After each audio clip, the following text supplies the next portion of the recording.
Good evening and welcome to the first webinar of FASD Hub Month's series of webinars. And this one is specifically aimed at prospective adopters, but could be relevant to any carer. My name's Aliy Brown and I'm the project manager for FASD Hub Scotland, and I'm joined here today by a fantastic panel of parents, carers and a social worker. Panel, if they could all introduce themselves. I'm going to start in my top left, which is Barbara Ogston. Hey everyone, so I'm Barbara. I'm the FASD lead in FASD Hub Scotland. I'm an adoptive parent of two children, a 13-year-old son, a 14-year-old daughter, and my son has a diagnosis of FASD. And yeah, that's all you need to know about me at the moment, I think. Thanks, Barbara. And then to my right, I've got Jackie Duncan. Hello everyone, I'm Jackie Duncan. I'm the long-term permanent foster carer of three non-sibling children, one 14-year-old girl, one 11-year-old girl, and one 11-year-old boy. Two of them have been in my care for 7.5 years and one for 4. It's the 11-year-old boy who has the diagnosis of FASD. I've also got 30 years experience working in early years education, predominantly with children with additional needs. Brilliant, thank you, Jackie. So just below Jackie, we've got Kate Richardson. Good evening, everyone. I'm the manager of Scotland's Adoption Register.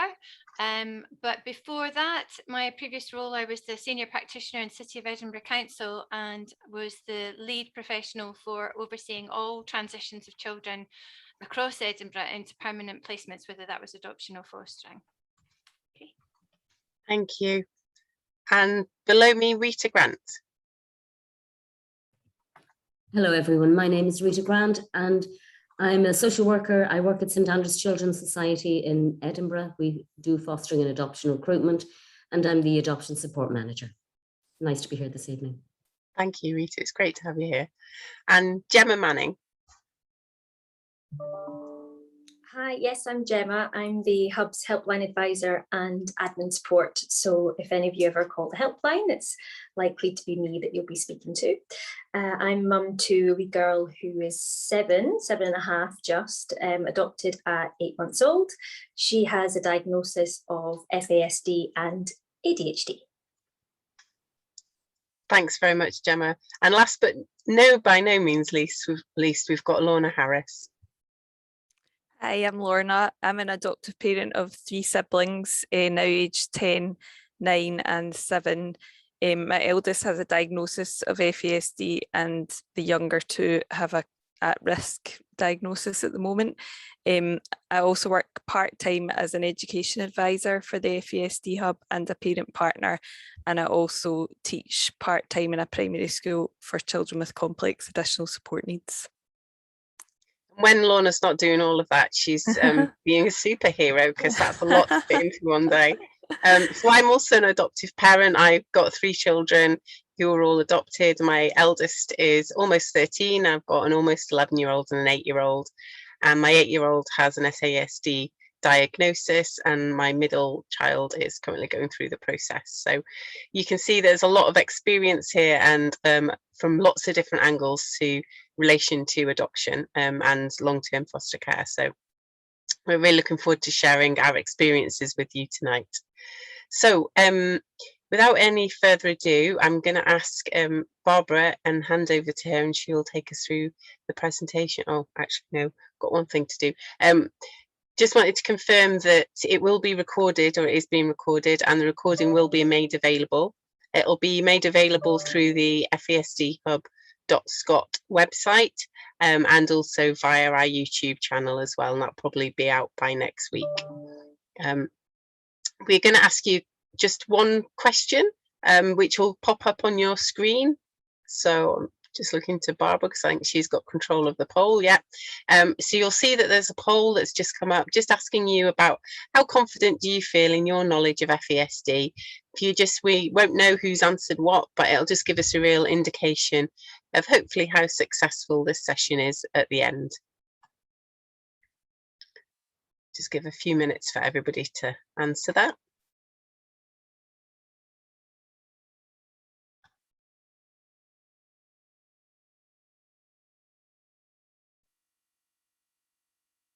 Okay, so I think we've got six people on the call and 98% of people have answered.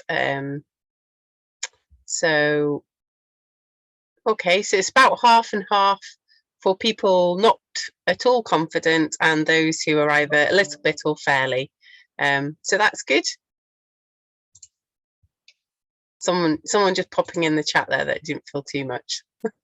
Well, hopefully we'll be able to change that for you by the end of this evening.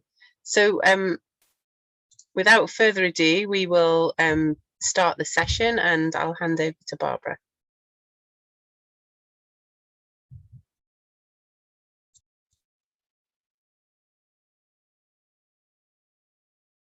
All right, just give me a little moment, just getting everything in the right place. And then we can get started. So there we go. So just going to spend maybe just a few minutes really talking about what FASD is, and we hope that this will answer some of the questions that you asked when you were booking. So this is a definition of FASD that we really we think is a really good definition. We use this a lot in the hub. So this definition was developed by CAN FASD, and if you're interested in FASD research, then Canada is very much a place to look for really good quality research. So CAN FASD tells us that FASD stands for Fetal Alcohol Spectrum Disorder. It is a lifelong disability that affects the brain and body of people who were exposed to alcohol in the womb. Each person with FASD has both strengths and challenges and will need special support to help them succeed with many different parts of their daily lives. And as you hear this evening, children, young people and adults can be affected by FASD in many different ways. The condition's very much a spectrum. So although we might be talking about some of the challenges that individuals might face, we also hope that you'll get a sense that these individuals also have strengths and that they can achieve so much. So some key facts about FASD. So FASD is caused by prenatal alcohol exposure, which is sometimes called PAE. And alcohol is what's called a teratogen or a poison, which means that it's a substance that can cross the placenta and it may cause damage to the brain cells and the central nervous system at any point during pregnancy. Because alcohol is water soluble, when it's consumed during pregnancy, it passes freely from the mother's bloodstream through the placenta into the fetal bloodstream. And because the fetus doesn't have a fully developed liver, it can't filter out these toxins from the alcohol. So the alcohol circulates in the fetus's bloodstream, and this can cause harm at any point of the 9 months of pregnancy. So FASD is the most common neurodevelopmental condition in the Western world. We would presume it's quite possibly the entire world, but we don't have the research to back that up. And neurodevelopmental means brain-based. There's no cure for FASD. It is a lifelong condition. And FASD is thought to affect between 3 to 5% of the general population. So that's about 1 in 20 people. And if you compare that to autistic spectrum disorder, that affects about 1 in 96 people. So you can gather from that that FASD is not at all a rare condition, but it's certainly one that not enough people know about. So no two individuals on the FASD spectrum are the same, and they have what's called a spiky profile. And I'll come back to that in a few moments and explain what we mean by that. FASD is a whole body condition. It can affect any part of the brain or body. So an individual might have difficulties in certain areas of their brain, or they might struggle with certain kinds of tasks or environments. They might be slow to meet milestones, such as crawling or walking. There's actually around 426 comorbidities associated with FASD. FASD really can affect any part of an individual. And FASD is often called a hidden disability because generally you can't tell by looking at someone that they have FASD. Around 10% of individuals with FASD do have some facial features that are associated with the condition. So that's a smooth philtrum, which is the little groove in between your nose and your lip. They may have a thin upper lip and they might have narrow eye openings. However, individuals with those facial features are very much in the minority. 90% of people with FASD have no distinct facial features. So you can't tell if someone has FASD by looking at them. So how alcohol affects an individual has a lot to do with the amount of alcohol in the stage of pregnancy at which it is consumed. But what we do know is that there's no safe amount of alcohol or time to consume alcohol during pregnancy. And there's a clear no alcohol, no risk message from all the chief medical officers across the UK who advise that if you're pregnant or you're planning a pregnancy, the safest approach is not to drink alcohol at all. Individuals with FASD often face many challenges throughout their life. However, with early diagnosis, the right support and interventions, individuals with FASD can thrive and can be successful. And we'll share with you later on some of the successes of individuals with FASD.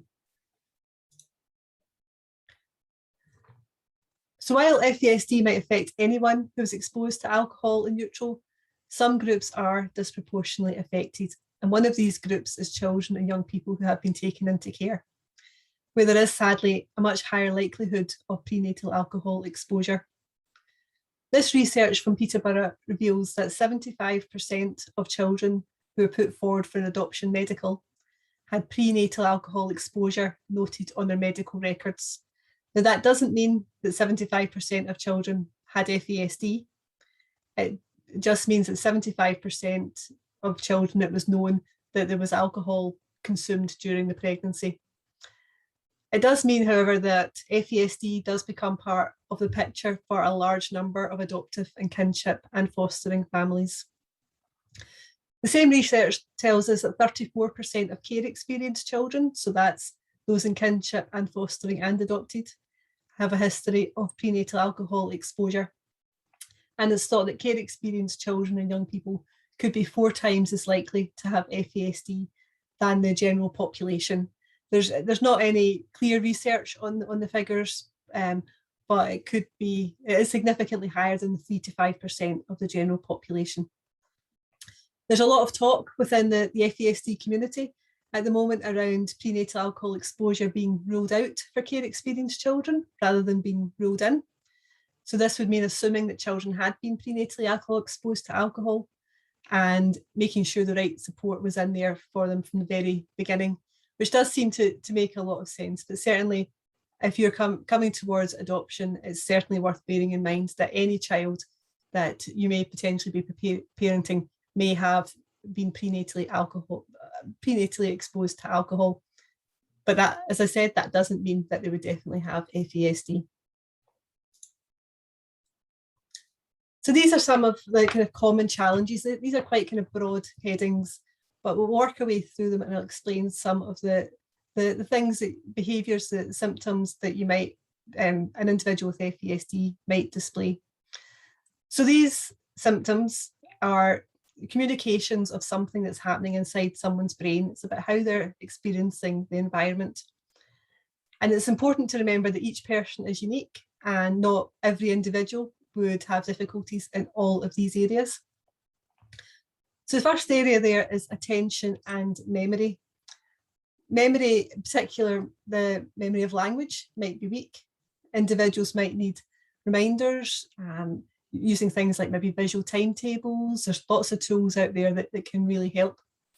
Sometimes it's really hard to spot that somebody has difficulty with memory because children are really clever and really bright. Definitely the same is true for children with FASD, and they very quickly learn to copy their peers or to hide the difficulties that they might be having. I know that my son, if he asks what's for dinner, then he might come back 10 minutes later and asks what's for dinner again, because his memory is not very good at remembering that kind of detail. One particular area of memory individuals struggle with is working memory. So if I asked you for a telephone number and I could remember the number long enough to write it down, but ask me 2 or 3 hours later, I wouldn't be able to remember what that phone number was. So it's just that small period of time you're having a piece of information in your head, that's your working memory. And that's a difficulty that a lot of individuals can face.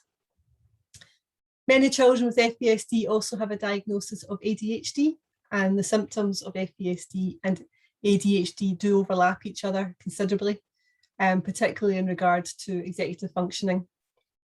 So that's also something to bear in mind. They may struggle with abstract concepts. So to give you an example for school, they might be able to be really good at maths. They might be really good at counting and adding up, but then transferring those skills into an abstract concept such as time or money, then that can become much more challenging. Many children with FASD have delayed social skills. I know that my own son, he's 13, but he would much prefer playing with children who are 8 or 9, just because their games are more fun and simpler, and he can read their facial expressions easier. And yeah, who wants to play boring 13-year-old games when you can be out playing football with 8-year-olds and having a kick about? So good on him, that's what I think anyway. Individuals struggle with planning and problem solving skills. The executive functioning skills, so that's everything that happens in sort of frontal lobe of our brain, is particularly vulnerable. So planning, organising, problem solving, they can all be very challenging. And they may also struggle to learn from consequences. They may do something that's maybe not safe, maybe touch something hot, or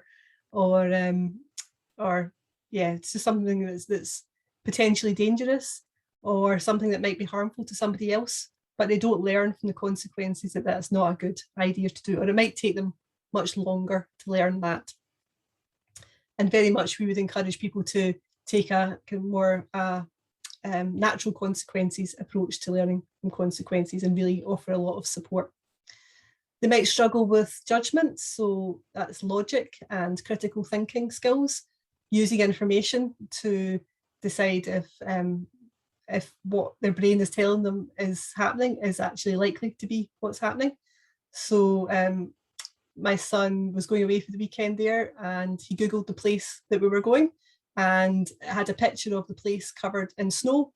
So he assumed that the place, even though it was in Scotland in August, would be covered in snow. He wasn't able to use the information round about him, his knowledge of the time of year, and his ability to understand that something that's in a photograph, it can change. So judgment skills can be something that can be a little bit impaired.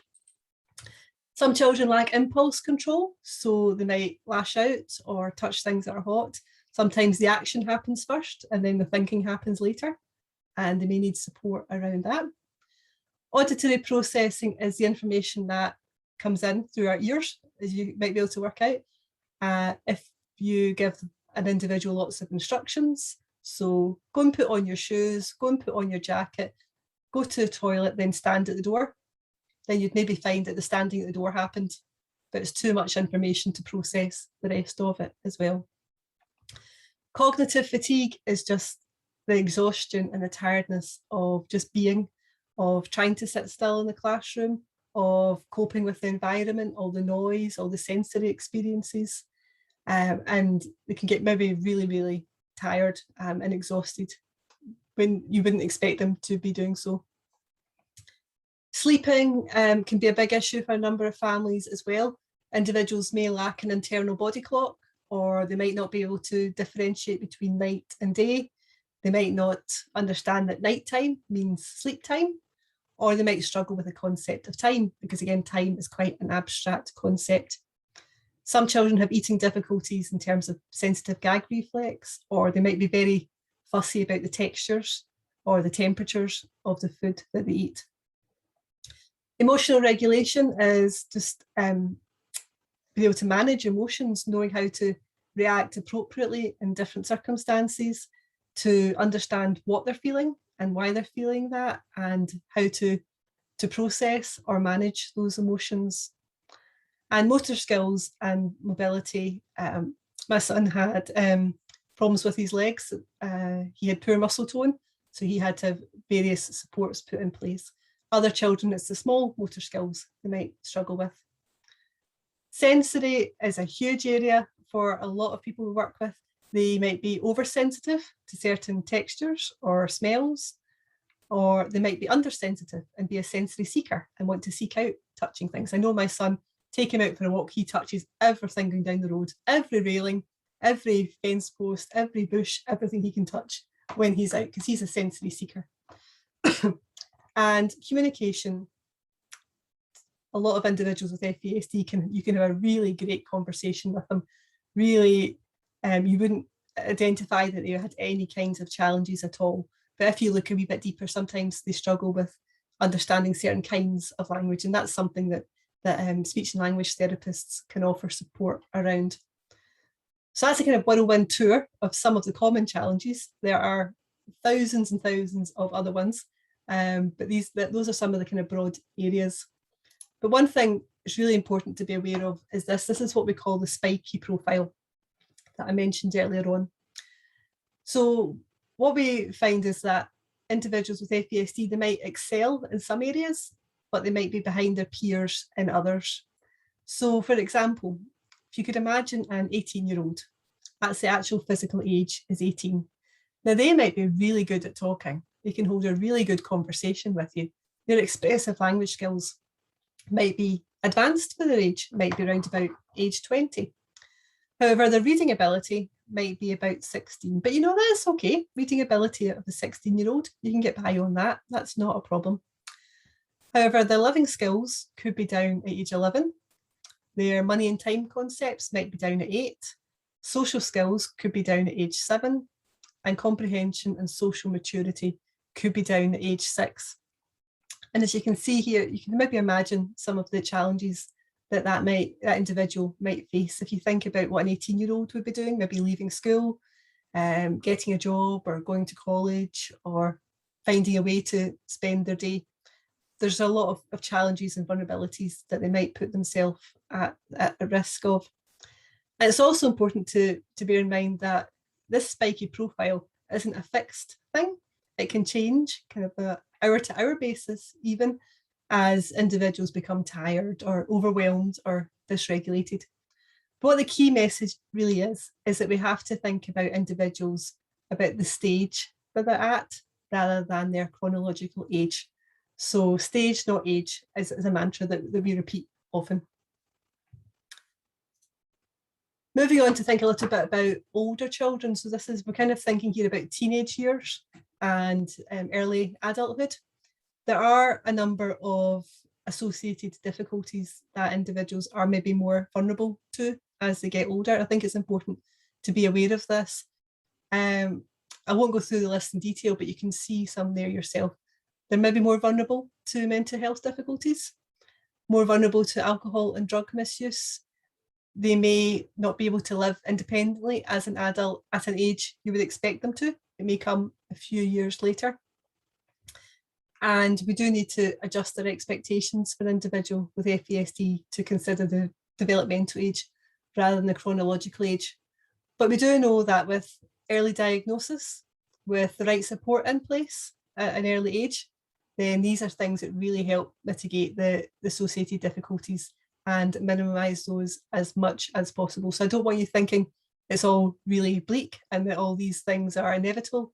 It's absolutely not the case at all. With the right support, individuals with FASD can really succeed. And here are some of the successes of individuals with FASD.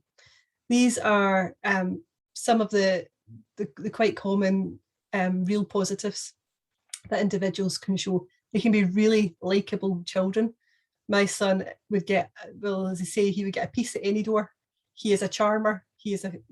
At the age of 2, he was a flirt, and he still is at age 13 with little old ladies. they all love him. Children can be really, really likeable. They can be friendly. They're very often the children that will see somebody on their own in the playground, and they'll be the one that goes and brings them in and becomes friends with them. They can be really great with younger children or animals. Really, really kind and caring children. They can have great talents as well, whether it's art or music. building things. They can be really helpful too. And we work with, well, we know individuals who are really, really good at sports as well, and can win medals and trophies in the local area. And they also can be very non-judgmental and very accepting. And what's really key to supporting individuals with FASD is identifying what these strengths are and building a strength profile for them, and just giving them that support and encouragement and the right kind of environment in which they really can thrive, and they really can thrive given the right environment. Not to say there's not challenges as well, and we will talk about those with the panel, I'm sure, later on. But don't let what we've said and what the challenges might be put you off considering adopting a child who may have prenatal alcohol exposure. Now, if prenatal alcohol exposure or FASD does become part of your future, then support is at hand, and I can share a little bit of support that we can offer you. Now, we're funded to support families in Scotland, but there are aspects of our service that all families can access. We support adoptive, fostering, kinship and biological families who are who either have an FASD diagnosis, or there's a history or a suspected history of prenatal alcohol exposure. So we have a helpline, and as Gemma mentioned, Gemma answers a helpline, and that's open 4 days a week for families that would like advice. And as prospective adopters, if you've read something or you're not quite sure about something, then we'd be happy to answer any questions about FASD that you may have. We've got lots of online resources. We've got a brand new website that's just been launched in the last few days. There is loads of information on there. There is fact sheets, there's blogs, there's links to videos, there's information about what FASD is, lots and lots of information. So I really encourage you to go and have a look at that. And also, if you don't already follow us on social media, then please do, especially during the month of September, because this is FASD month. And we have got lots and lots of content to share, and lots of really useful information. For families who live in Scotland, we're also able to offer one-to-one support through our FASD advisors and our parent partners. And we also have a couple of Facebook groups, one for adults with FASD and one for parents and carers who are parenting individuals. And that Facebook group is actually open to anybody. It's not restricted to Scotland. And Gemma and Rich, who's one of our other parent partners, they host fortnightly virtual meetups for families as well, which is a really good opportunity for some peer support. We offer lots of training, which again it's free to people in Scotland, but those from elsewhere can come for a small charge. If you want to learn more about FASD, we have a What is FASD 3-hour course, which is really, really useful. And if we are working with families then, and we feel that they would benefit from a wee bit further support, then we can offer other resources such as counselling and appointments with our clinical psychologists. So there's lots of support available there as well. And just I mentioned fact sheets. This is a couple of fact sheets that I'd really like to draw your attention to. The first one is called What is FASD? This is a brand new refreshed fact sheet. It's only been online for about 3 or 4 days. And it's got lots of basic information about FASD, a lot of the information that we've covered tonight. And we also have another brand new fact sheet, which is especially for all of you who are here tonight. And it's the FASD guide for prospective adopters and foster carers. So in that fact sheet, it talks about what FASD is and how common it is, the signs and symptoms, which I spoke about a few minutes ago, but it also gives advice about what you should be looking out for when you're reading profiles of children, and what kind of questions you should be asking social workers, what kind of information you want to make sure is recorded around prenatal alcohol exposure. Because if you went on to seek a diagnosis of FASD, it's really important that you've got written confirmation. So there's lots of really good advice in there for you at this stage, even if prenatal alcohol exposure or FASD may not become part of your picture in the future. It's really important as prospective adopters that you have an awareness of it. And that's the great thing that you all come along here tonight to learn about it. And that's our new website address there as well, www.fasdhub.scot. So I would really encourage you to have a look at that. Now, Aliy's going to come back because we've got something very special to share with you.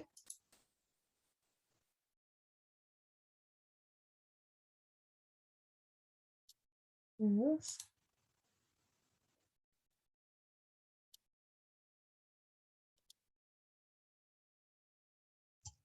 Brilliant. Thank you so much, Barbara. That's really good. And as Barbara said, we've got something exciting to share with you. And I mentioned at the beginning, some of us have got the background on us that says FASD makes me me.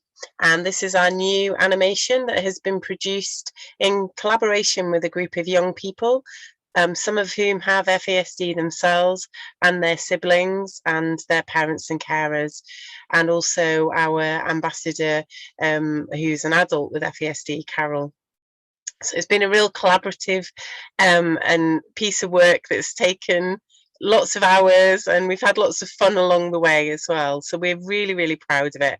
And we're also incredibly proud because the voiceover has been done by one of our young people, who's Connor, who's 13 and lives in Scotland. So it's amazing that a young person with FASD has actually done what he's done. And I'm sure that when you get to see the full animation tomorrow, it comes out 8 o'clock in the morning. So get your cereal, get the kids round the laptop or the iPad or the phone, and watch it, and then, you know, enable them to share it with their friends as well. It's completely appropriate for children, but there's lots of information in there for adults as well. So we'll just play a wee clip. This is a little teaser for you of what you'll see tomorrow.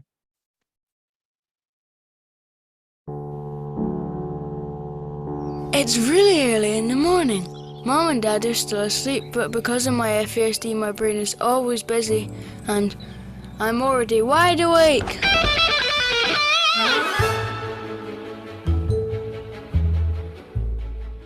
So join us and tune in tomorrow to find out what other activities Charlie gets up to in their day, and who their friends are along the way, what skills they've got, what talents they've got, and the challenges, and how maybe they can overcome them by people thinking differently. And that really is our message as FASD Hub Scotland.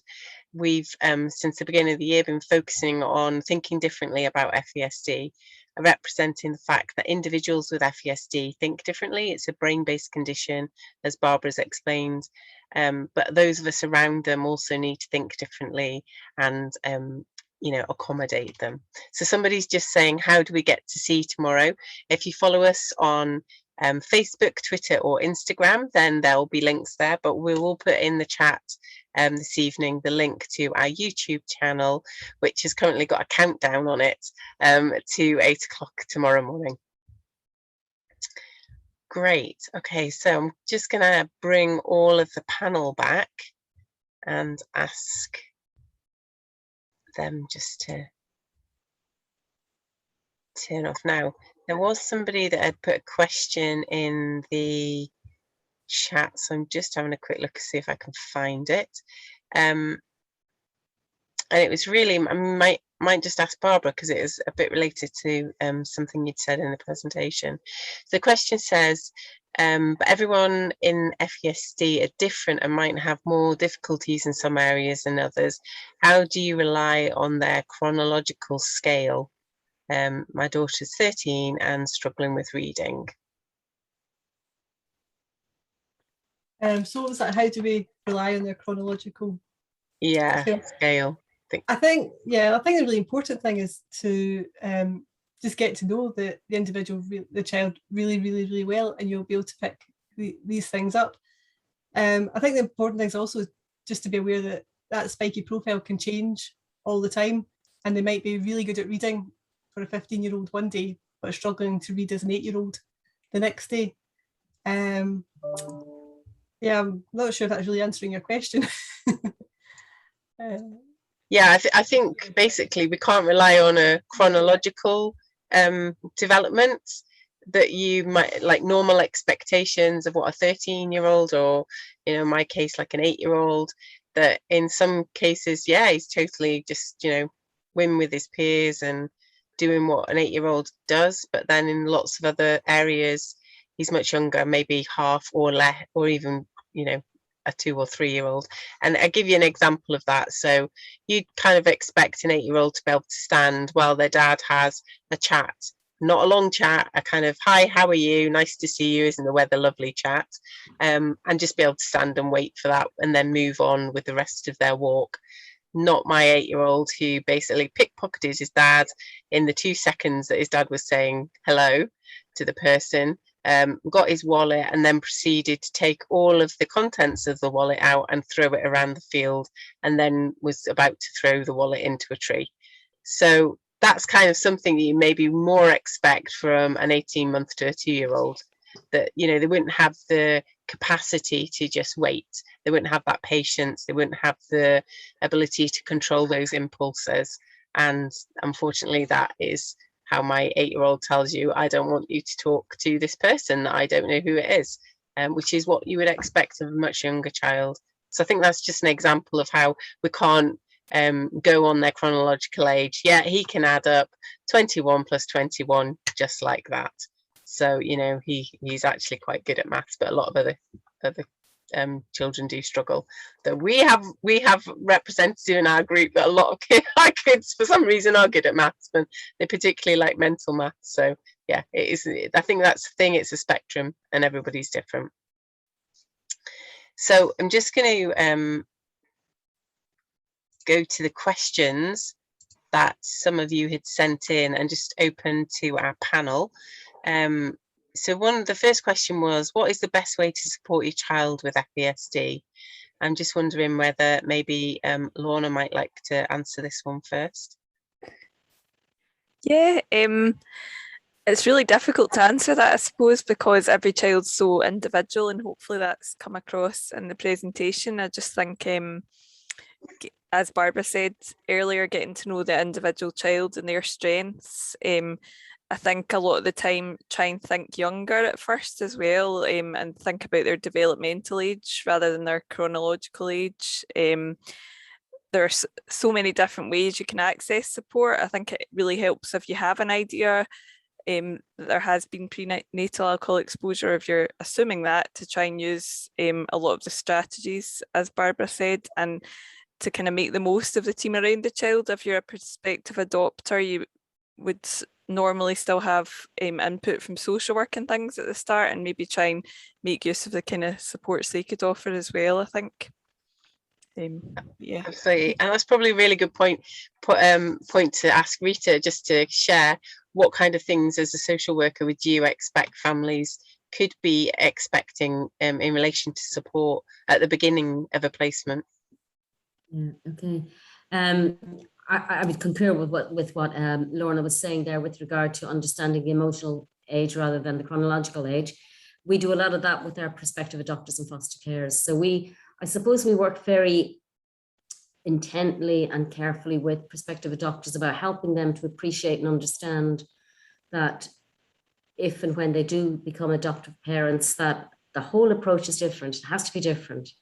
And particularly with the children who have suffered or been exposed to alcohol. So we talk about therapeutic parenting all the time. We talk about it all the time because what we do know is every child that has come through the adoption world will not have had all of their needs met on age. So just like the spiky profile that was shown, and that would apply to every adopted child, let's face it, because, was it Lorna or Barbara was talking about some children who might be able to read very well, but their comprehension might not be matching up with what they're reading. They know all the words, but they haven't internalized the understanding.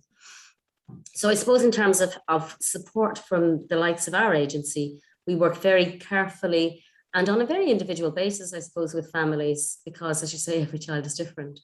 So we would want to know whenever a child is placed with one of our adopters or a couple, the information about that child is so critical. We want to know everything, as much as we can, about that child with the couple, so that when they are taking on the care of that child, we can already identify the early days, the early weeks of the support that family will need. And very often when the child eventually moves in or the children move in. We're talking about daily contact, and that might be in person, on the phone, and now, of course, with using Zoom, that's been really helpful over COVID. So we would do a lot of that. We introduce stuff like Theraplay very early with our families, because it helps children, well, it helps the parents and the children to begin to form a bond or a familiarity with each other. But also the ages and stages that child or children have missed are fundamental to a child beginning to have an opportunity again to build a healthy foundation with their new family. So I suppose our message very often to our families is all the issues that child may come to you with, they don't go away easily and quickly. Adoption is a lifelong process. And with the child who has FASD, it's another layer of challenge that we really support our parents in terms of helping them understand. It's not anything that you're necessarily getting wrong. It's attuning to your child's needs, and especially a child who's living with FASD. Many of these children are amazing kids, but they struggle every single day to remember where they left their shoes, even though they're there 3 years. They can't find their shoes, they can't find their jacket. They forget what they learned in the classroom yesterday because they might have had a trigger the day before, they mightn't have slept well. So that sensitivity to the child's needs is what we really work on and promote. So yeah, there's a lot of one-to-one counselling, if you like, or family support. We encourage and we deliver things like introduction to Theraplay and one-to-one sessions with the parent and child.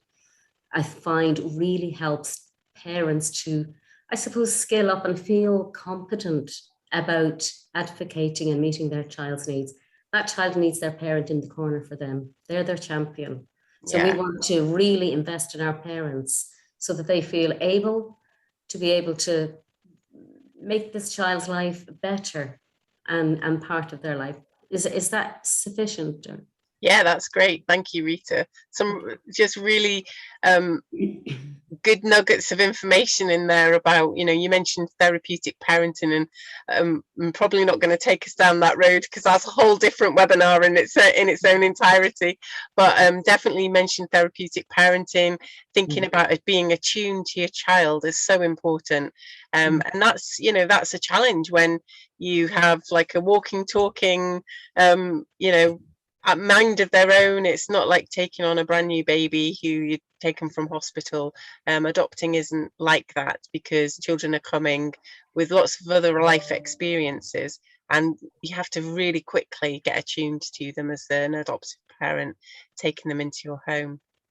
And if I may say, Ali, I suppose I find a lot of our work is helping parents become confident about even being able to say something to their own family and friends about, when people compare children. Yeah. And that's entirely unfair, because a very healthily attached child who has never experienced any trauma or separation, it's not fair to compare a 4-year-old who has lived in 4 or 5 different foster care homes and has exposure to fetal alcohol. Their parent might have had all kinds of other challenges in his or her life. Yeah, and this absolutely. Is not to deprive birth parents. It's basically to say that this child survived very challenging circumstances. So you can't compare 2 4-year-olds, one who's had terrible challenges in their life and the other's been born into a very loving family.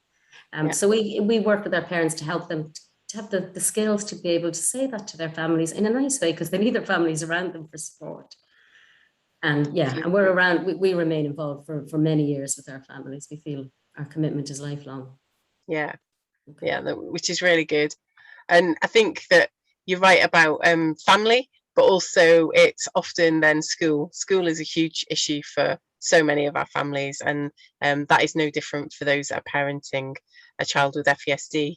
It's a hidden disability, as Barbara said in her talk. So, sometimes you're actually having to convince school, and our children are also incredibly good at masking. So incredibly good at being able to go to school and just, fitting in. They take their cues off other people. They're good at following, but they're not necessarily understanding everything that's going on around them. Find it really difficult to, remember what the teacher had said to them, or did a particular incident happen in, in that way or in that sequence, and they find all of those things. So, you know, in fact, they probably spend quite a lot of their time in school being quite confused, and then that does come out when they get home as, you know, exhaustion, anxiety, dysregulation.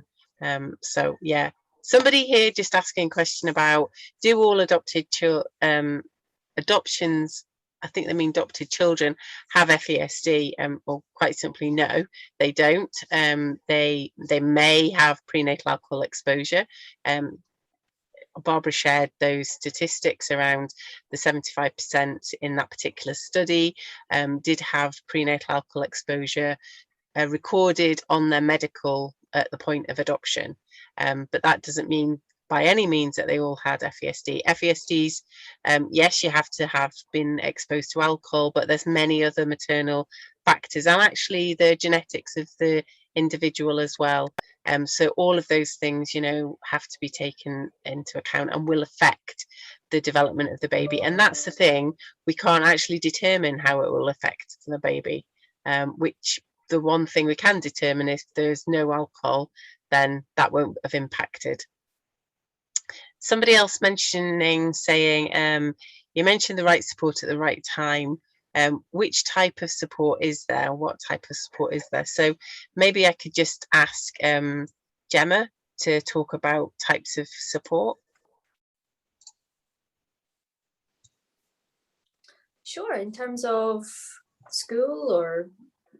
Yeah, why don't you, well, you might not want to talk about school, but you can talk more generally if you like. Well, I mean, I would probably talk a lot about the hub and the type of support that we provide as well. But I mean, I think one thing that I've definitely noticed over the past sort of year or so is that FASD is still very kind of, it's not anywhere near sort of well known as it should be. But I think in terms of professionals who work with children, in terms of education settings or social care settings, it is becoming more in the public awareness, which is good. This is what we want.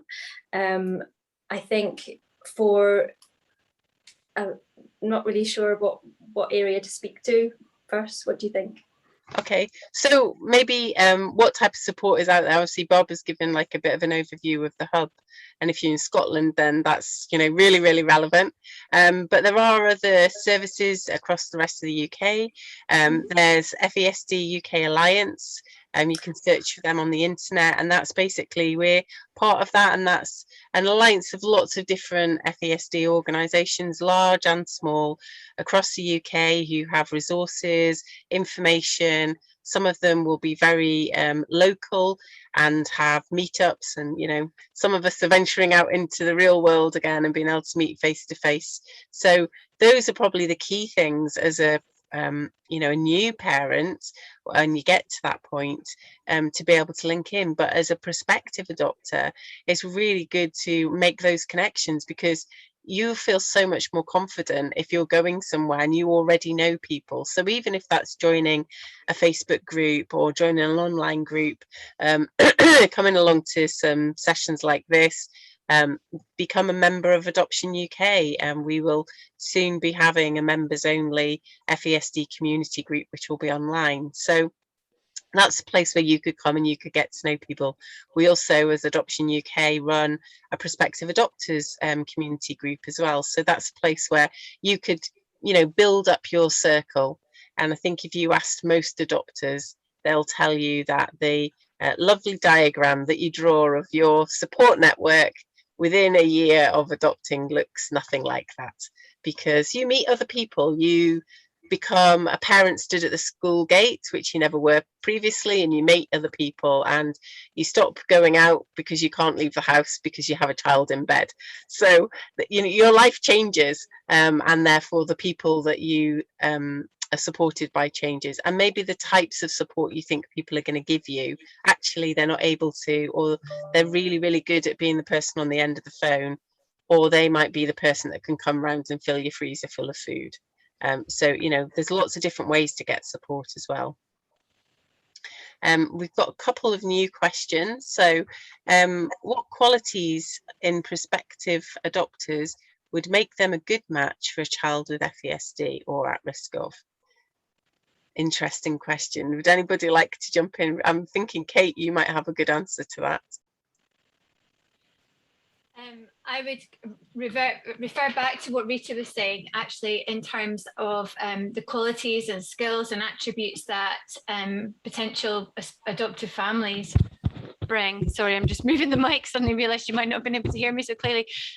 So yeah, just what Rita was saying earlier, in that all children who are coming through the process of needing permanent care will all need skills and attributes from potential families that are patience and loving and caring and giving time and being able to begin that, to learn how to attune to their individual child, to be accepting, and to be that child's champion, just as Aliy was saying as well. So it would be for, I don't think it's any a special need that you have to have any kind of particularly special skills to come forward to be a carer of a child with FASD. I would say it would be the same as for every child that's going to come through the care experience, really will. And Jackie might be able to talk to that as well, actually. Yes, I would agree with that. I think they're looking for some people that if you're calm, if you can help a child with routine and boundaries and be able to, keep repetition up, especially for a child. Repeat. They need repetition all the time of what they've got to do. Be able to give simple instructions, be very aware of children's emotions and being able to calm them. And co-regulation is really important. The children that we have in our care very often can't self-regulate. So you learn the skills to help them to regulate their emotions and regulate themselves. And I think it is also about learning the skills to help your family understand, to other professionals like teachers, help them to realise, to have the proper expectations of your children. And also very important is the ability to look after yourself, to do the self-care so that you can help the child, any child, to your best ability as well. I think I've learned that the hard way. Bless you. Thank you, Jackie. Has anybody else got any? Oh, Rita, you've got your hand up. Yeah, I just wanted to, just what Jackie was saying there, I think the balance between having clear boundaries and if you like, structure in your house without being kind of army-like is really important to be balanced with. I'm using therapy language here now, but structure and nurture are two dimensions that we strongly encourage, and we show you how to use that. Because I think in terms of qualities, my experience is if I have an prospective adoptive parent who has enough awareness of their own self and their own emotional state, and I'm talking emotional intelligence, I far value that more than the amount of degrees you can tell me all about. That's my experience. Because I think if you've got emotional intelligence, you'll have an empathy, a compassion, a willingness to help that child manage themselves and manage the day. And there is nothing like seeing a parent who's really, to use that word again, attuned to their child and to help them understand themselves. And that, we use a language with our children, even saying things like, you don't know how to do that yet, but I'll teach you, or we'll teach you. Or you've made a mistake and that's okay.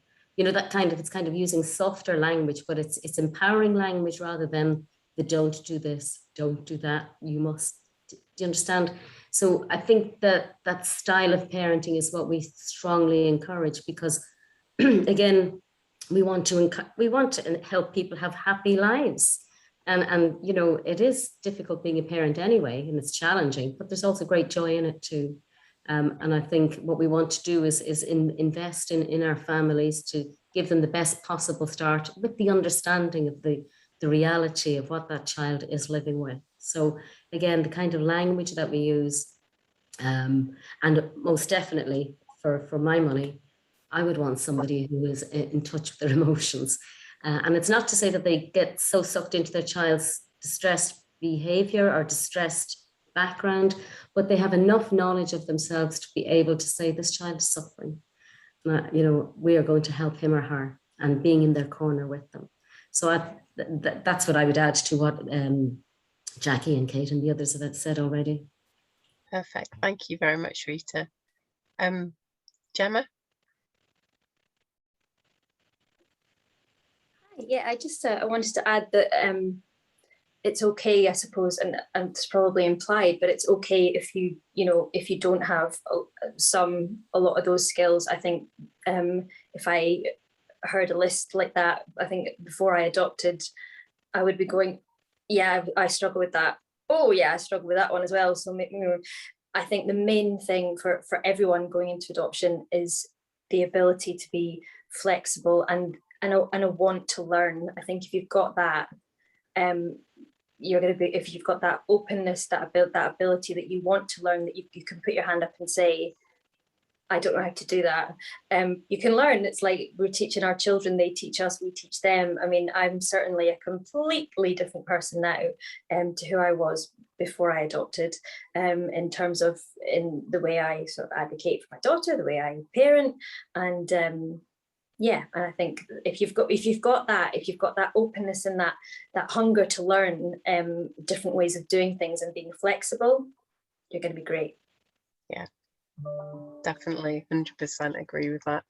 I don't think any of us are the parents we maybe thought we would be either. I certainly know my husband talks about, you know, we're the disciples of our child, actually, that he teaches us about, you know, what works as parenting and what doesn't, and he teaches us that through his you know, his behavior. But it, rather than just seeing that as a negative thing, it's about seeing what he's doing as a communication, and that we need to then change, because, you know, if that's not enabling him to do something in a positive way, then we're not getting it right, rather than the other way around. So it's kind of like on your head thinking, if you like.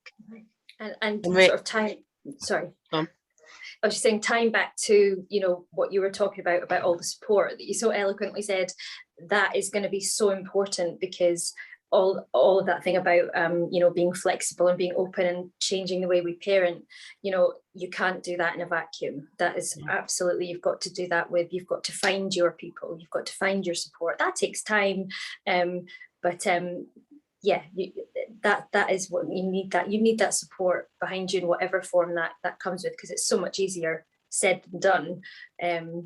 But it's so important. Yeah, absolutely. Yeah. Thanks, Gemma. So somebody's asking, what kind of age would signs of FASD start to show? And that's quite hard. I mean, I don't think there's, you know, we're not going to be able to pinpoint it on their second birthday or whatever. And probably all of us here have got a different experience of that, because our children came to us at different ages. So I'm sure Barbara wouldn't mind me saying, but her son joined her, you know, as a very young baby, and had kind of got that at risk right from birth. Whereas I think Jackie had a much older child join her family, and you know, in the last year has got that diagnosis. So you know, that's very much going to depend. But what we do see is that discrepancy, if you like, between the chronological age and the expectations and the milestones to and that developmental to the developmental age, and the difference then of our children aren't staying and keeping with their peers. So you tend to sort of see this, you know, if I could draw a diagram right now, it'd be going like that, and you'd kind of have you're on a trajectory, but our kids would be underneath that, and it wouldn't be at the same pace. But then it would be a bit spiky, because actually at some things they might be really super, particularly at sports or music or you know, singing at a young age, dancing even. They could be really excelling at those things, but really struggling with you know, writing and reading and some of those more concrete skills. So yeah, toileting in particular, it can be often into teenage years, and you know, young people with FASD are still having difficulty in that area. And that's really something that people don't expect and is little talked about as well, because people tend to find that a bit embarrassing. So yeah, you know, there are discrepancies. I guess as a rule of thumb, we would say you often see things towards the end of primary school, because by that point, people have teaching staff have kind of moved away from them. Oh, well, they're just a bit slow and they'll catch up, to, yeah, there's actually something going on here more than that. Although the parents have probably been saying it since nursery, but you know, that's a different story. So what percentage of children, I'm just going to answer some of these questions. What percentage of children with FASD go on to live independently? Because there isn't any prevalence data, so we currently don't collect anywhere in the UK figures around diagnosis. It's quite hard to say then outcomes. But what we do know from research is the sooner the intervention, the sooner the, you know, there's a diagnosis identified for an individual, the better the long-term outcomes, the better the long-term places, you know, success is going to be. So that's the important thing, is, you know, putting the structures in, having the support, getting a diagnosis, and people understanding what that diagnosis means. And part of the diagnosis is being able to know the strengths and the challenges that that particular individual faces, so that then they can be accommodated. For a baby with suspected FASD based on facial features, what should we do differently to our child without? i.e., what could we do to give him the best start? Okay, so assuming that's somebody that's perhaps been matched. Would anybody particularly like to answer that?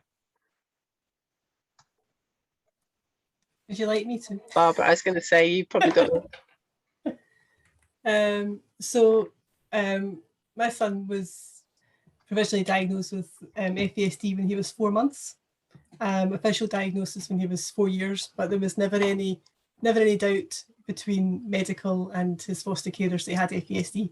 It was very clear at birth because he had the facial features, and he had delayed maturation of his visual axis, and he had muscle problems and quite a lot of delayed development. So he didn't crawl until he was 13 months, which was the day after he moved in with us, which was a great introduction. This little whirlwind. So previous to that, a year before that, we had adopted his sister. So I guess I had that experience of parenting a child where we didn't have those concerns so much, and then parenting a child where we did have those concerns.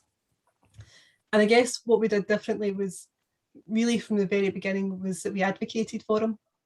And sometimes that meant sort of pushing against what social workers told us, because we had a social worker who, at that point, it was very difficult. We didn't have an understanding of FASD, and we had to really learn all about FASD. So definitely knowledge is power, and I'd encourage you to learn as much about it as you can. But at that stage, we weren't able to articulate what we thought our son's difficulties were. So I remember saying that we thought he had anger issues, and we were saying this about a 2-year-old, and we were laughed out of the room. But we knew that there was something different about the way that he responded to situations. So advocate for your child, find out as much as you possibly can about FASD, and just give them all the opportunities, identify their strengths. Even if it's a toddler and they're banging in the drum and they show a good sense of rhythm, capitalise on that, make the most of it, and really, yeah, find those strengths and really, really encourage them as well. But be flexible, be patient, which is much easier said than done, and manage your expectations. When you go along to the parent and toddler groups and your little one is causing chaos and not doing anything that other children their age are doing, then don't worry about that, because your child, recognise that your child is an individual and they've got their own strengths, they've got their own character, and they can go on to do amazing, amazing things. So just manage your expectations in terms of what other people around you are suggesting your child should be doing. Just be there, advocate for your child, be that child's #1 supporter. Probably the best advice I can give. Brilliant advice. Thank you very much, Barbara. I don't think there's really anything to add to that, so we'll move on. But thank you, that was really good. Somebody asking about how is a diagnosis made? Is it easily accessible process? In relation to the process, it's different depending on which part of the country you're living. In Scotland, we have a diagnostic guidance document, the Sign 156, which came out at the start of 2019, but no other place in the UK currently has any guidance from, government, from the health board. So there will be in England some point, nobody knows when. It's the nice quality standards, which are going to be based on the Sign guidelines. And if you're in England, you can find them by searching on Google for nice quality standards, FASD. You can read the kind of draft of those, which will give you a bit of a flavour as to what the expectations will be. But obviously, time will tell. Barbara's just shared with you the link there, which is great. So how is a diagnosis made? Does anybody particular like to answer that?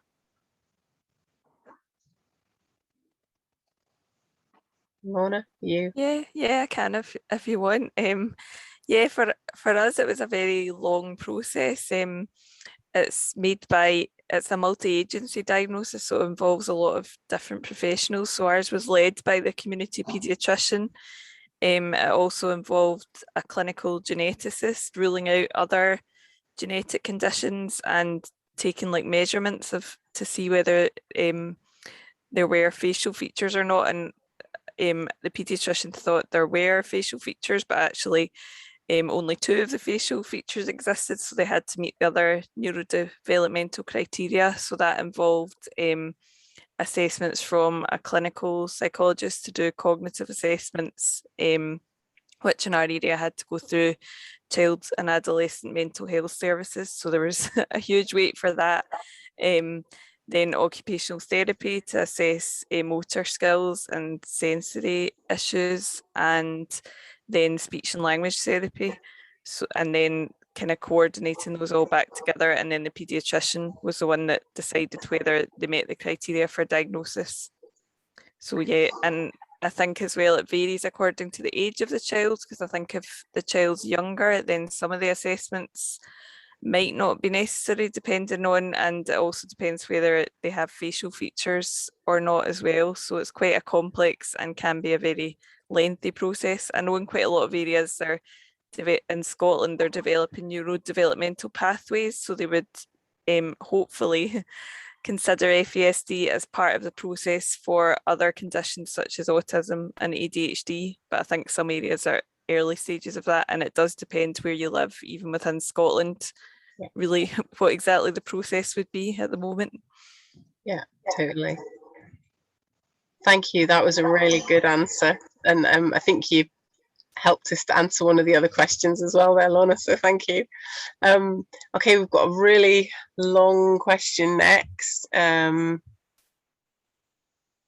think maybe just going back to the diagnosis, just while I'm reading this, would somebody like to talk about what barriers there might be around diagnosis?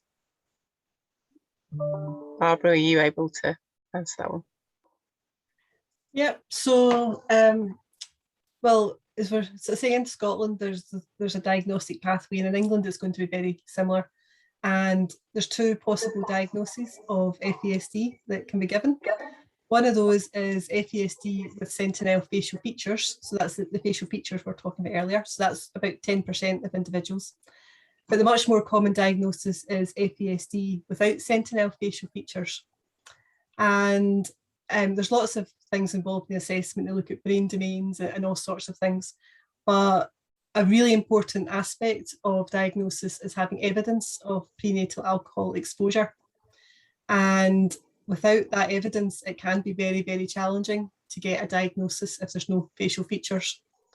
So particularly for adoptive families, that is an even bigger barrier, because you have to rely on social worker notes or medical records that were written a long time ago. Possibly if you're adopting an older child, it might even have been before there was a move towards saying that it should be recorded, or the chief medical officer's guidance before it changed to say women who are pregnant should not drink. So sometimes you might have to do a bit of a treasure hunt to try and find that little nugget of information which will help you access a diagnosis. So we would be encouraging you, even at this stage, even if you don't think FASD might be an issue for a child you're matched with, to be asking those questions about, is there any evidence of prenatal alcohol exposure? Does the social worker or another reliable person, maybe a midwife, or my children's evidence of prenatal alcohol exposure is mostly through police reports, because it was concealed pregnancies, so there was evidence there as well. But you need to be asking the social worker of a child who you may potentially be adopting to make sure that there's written evidence of PAE if they have any knowledge of it, and ideally the quantity of alcohol consumed, the frequency of alcohol consumed, as much information as you possibly can, because that is a real barrier to diagnosis, is that evidence of PAE. And yeah, I said download our fact sheet that I told you about earlier on. It'll give you more information there. But it's very much something for you to be aware as prospective adopters. Even hopefully you'll never need to use it, but ask the question now. Yeah, absolutely. I mean, that totally from personal experience as well, with one child where things were really documented really well, and another child where they're not. And you know, phrases like, "Oh, there was drugs," and you know, alcohol isn't enough. Phrases like, you know, substance misuse is absolutely no use to you whatsoever when it comes to an FASD diagnosis. So it is really important to kind of, and we appreciate as adoptive parents, it's also really quite hard, or it can be hard, to ask those questions at the point where, you know, you're hoping for a match, like the thing that you really want is in front of you, and then you can just look as if you're being a little bit awkward by asking for all this additional information. But I think if you put it across to the team that you're working with, actually this is about you advocating for your child in the future and having that information, then, you know, that can show you in a really good light, actually, because that is absolutely what you're going to need to do in many areas of their life to advocate for them. Kate, you've got your hand up. Yeah, I was just going to say that I have a quite a good example in terms of practice, but also just to note that also at every stage that a child moves through the care system, even at the point of transition where there are transition meetings, that it's like every piece of paper that's written about that child, it's really good to have that documented at all stages, so that there's a kind of almost like a track record of people are talking about it at lots of stages, to make sure that people can go all the way back. But one example that I wanted to show was actually a very nice positive example in terms of an unplanned pregnancy, which often we know about in terms of large numbers of babies born in the UK are to unplanned pregnancies, and often very welcomed, even though they're unplanned. And so to lots of people, that, you know, that initial period of time where they suddenly think, oh, how much have I been drinking? Now that I've found out I'm pregnant, how much alcohol have I had, in order to be able to share that with health professionals.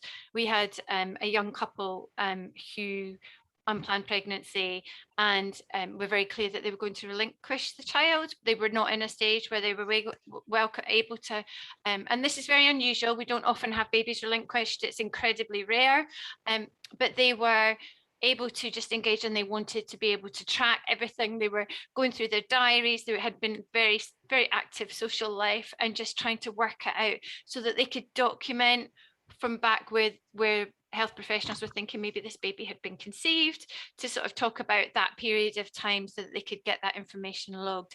That's very unusual, but it's a lovely case. And I do think that it's workers are waking up to that now and making sure that they do. I know that it's come through in terms of people have to be more aware of it, but actually it's getting those questions and that soft information at an earlier stage. Thank you, that's really lovely to share. I saw that we had another question earlier, and I think somebody on the questions that we got beforehand was asking around how do you make a difference between FASD and another neurodevelopmental condition, or how does a child get the correct diagnosis? and we often talk about FASD being a hidden disability and also a missed diagnosis, so that can be for many reasons. I'm just wondering if anybody would like to answer that. I don't know whether Jackie or Gemma got anything to add around a missed or a having multiple diagnosis. Yeah, sure. And being perfectly honest, it does happen. I don't think it's a very sort of straightforward pathway, and it's good that we have the signed guidelines in Scotland. I think that does help. But there are lots of overlapping characteristics between FASD and other conditions like autism or attachment disorder, those types of things. ADHD, my daughter does have a lot of traits that look very autistic, I would say, and she does now have a diagnosis of ADHD. So it can be quite muddled in those early stages, trying to unpick, and one thing I would say is it's so good to just document everything. If you see behaviors or if you think things, I mean, Barbara said about how our 2-year-old had anger problems. We were exactly the same. We were laughed out the room, but we knew there was just something a little bit different. So documenting everything can be really helpful. And it can be quite patchy, I think, depending on where you are in the country. What happened in our case is we went around the system a few times in that we would get a referral from a GP. We'd see a paediatrician who we know now did not have the FASD training, and the FASD guidelines, I think, were just out, the signed guidelines, but I don't think they knew anything about them. So you would just get sent right back to the beginning again. But when we did finally get to a paediatrician who knew about FASD, who read the guidelines, our daughter was actually diagnosed within half an hour. It was that easy after quite a while sort of bouncing around the system. So yeah, it can be straightforward for some, but it can be a bit more complicated for others. I work with some parents who, where they live in the country, they cannot get an FASD diagnosis. There's not a paediatrician who can diagnose in their area. So one parent I work with has just accepted a diagnosis of autism and ADHD because she's fully aware that she's not going to get an FASD diagnosis. And her decision was better to have a diagnosis where some supports would be put in place than having no diagnosis and wait for an FASD diagnosis that might never come. So it can be complicated. But hopefully with the signed guidelines and hopefully with these nice guidelines coming out soon, it will get more straightforward over time. Definitely. I would also add, Aliy, I don't know what it is that I think sometimes some particularly professionals in the medical world seem hesitant to want to put a label on a child, and they will often say that they like to say, wait until he or she has started school just to see how they're functioning. And I think I would hope that the likes of Gemma and Jackie and Barbara's experience, you will know. I mean, you're living with it, and I think parents living with children with FASD need to be listened to, and they're there to advocate for their children. But I am aware that sometimes professionals really hesitate to put one label on top of another, but sometimes if it looks like a duck and walks like a duck, the truth is that we're getting more and more information all the time, especially when we know that the alcohol has been used in utero and the effects that has on the developing fetus. And babies are born with the very high-pitched screaming and all the rest of it. Of course, people have to be brave to get those diagnoses early, not to get it wrong, but to get on line with it, if you like, so that services can be put in place for children and for their adoptive parents. Absolutely, and it's just so crucial that they are brave, like you say, that they maybe they feel like they're going to have to step out and give that diagnosis, but actually that could make a huge difference, because there's a lot of years in a child's life between the start of primary school and the end, and a lot of opportunity for things to be done well or to actually cause much more harm because an individual isn't supported in the right way. And it's really interesting as well about FASD compared to things like autism or ADHD. The diagnostic process includes, as Lorna mentioned, the kind of neurodevelopmental, and they're standardized assessments. So they're not observational. It's, numbers crunching, in fact. Whereas autism and ADHD are much more observational in their nature of what's involved in that diagnosis. So even that, you'd think, well, surely it's easier then, because you just do this set of tests. But the problem is those things cost money. Not everybody has access to them. Not everybody's trained in them. And I don't know, in some way, I personally have heard that said to me about my child, about having a label, and I really don't think that diagnosis is a label. I totally believe that, that is the thing that should unlock the door to understanding our child, understanding their strengths, understanding their weaknesses, and then being able to support them throughout their life in the right way, just like you would with somebody with dyslexia or autism or ADHD or any of the other kind of diagnosis that we see coming. But FASD, in that respect, people find it hard. So yeah, I think there aren't any other questions. I'm just looking at the time because it's 22 minutes past 9, and we did say that we'd finish up by 9:30. So if you have other questions and you would like to put them in, then please do so now. I'm just checking what questions we had over here.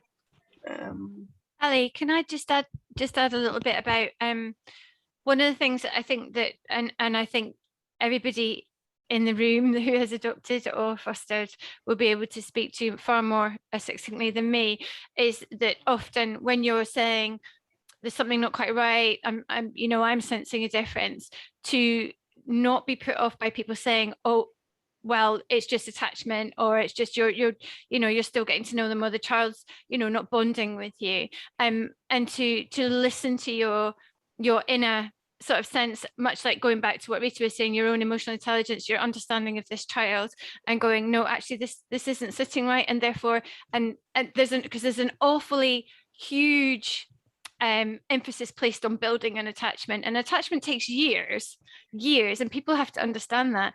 And it's about kind of that bond and that trust, and that bond can be formed during a transition process, which is just can be like a matter of weeks, whereas an attachment might take a lot longer. But that bond will be enough for you to get to know that child. And so I think it's about seeking that support from the right mind, like all the supports that Aliy and Gemma have mentioned, and speaking to other people who have gone through that, and saying, no, this isn't just because I've adopted a child and that child's getting, this is because there's an issue here and I need some support with that. Absolutely. Thank you, Kate. That's really great. Somebody in the chat asking about how does your child feel about the fact that they have a brain-based condition that's being caused by alcohol consumption. So, I mean, for me personally, my child knows that they have FASD, and they know how FASD is caused. In fact, I'm sure my 13-year-old could have come and run this much better than we can. But I think what is really important, and it's about any other aspect of our child's story as well, as adoptive parents, we have the duty to honour the birth parents. So we have a duty to make sure that we're not in any way demonizing them, that the language we use is positive. People, 45% of the general population have unplanned pregnancies. So there, for the grace of God, go the rest of us. Because I was just saying to somebody today, when I personally had gone through IVF, nobody, in the clinical setting said to me at that point, by the way, you shouldn't be drinking alcohol. And that's back in, like the 2000s, long before, the chief medical officer's advice came out, but there was still advice at that time. So there's many, many reasons why people consume alcohol, and it isn't all 100% preventable, I guess is what I'm saying, unless we suddenly had a nation that took on basically, if you're sexually active, you don't drink alcohol. That's the only way you would prevent FASD. If you know, much the same as if you get in a car, you have to put your car seat on, your seat belt. That's the way to prevent you going through the window screen should you crash your car. But you know, that is far too simplistic for the society we live in, our societal relationship with alcohol. I've totally get on my soapbox now, so I will stop. Yeah, my colleagues are laughing. So, so yeah, I don't think it's as easy as that. And I think as adoptive parents, as I said, we just, you know, we have a duty to be positive around our children's biological parents and respectful of that. I know that learning my foster child about FASD has really helped him. It's really helped him come to terms with it, you know, understanding. I absolutely love, and he loves, the Me and My FASD website and their, you know, all the things they've got to help for children. It's been a huge help, and also a huge help in helping him understand his mum's role and what's happened to him. And as you say, it's done in such a lovely way. Absolutely. Just we might be able to share on our website. You will find a section where we've got information that parents can use to share with their children, to talk to them about their FASD. And Me and My FASD is one of those. There's a couple of other really useful places that you can go as well. And obviously tomorrow we'll have an animation that everybody can sit and watch and talk to their kids about as well. Bob has just shared the key information from parents and carers for children. So I think, oh, have we got one more question? Do facial features mean that FASD could be more severe or not? No, they don't, basically. It's a simple answer to that. Facial features are formed in a really, really short window, surprisingly 3 days, in around 19 to 21. So if there was no alcohol, or the level of alcohol wasn't significant enough, then those features won't be there, which is why we probably only see it in 10% of cases. And that's an estimate as well.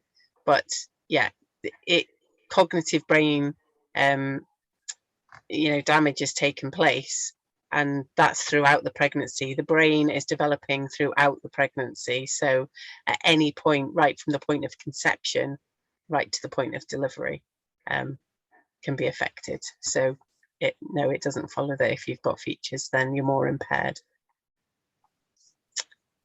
So it's just literally 1 minute to 9. So I'm going to stop the webinar there.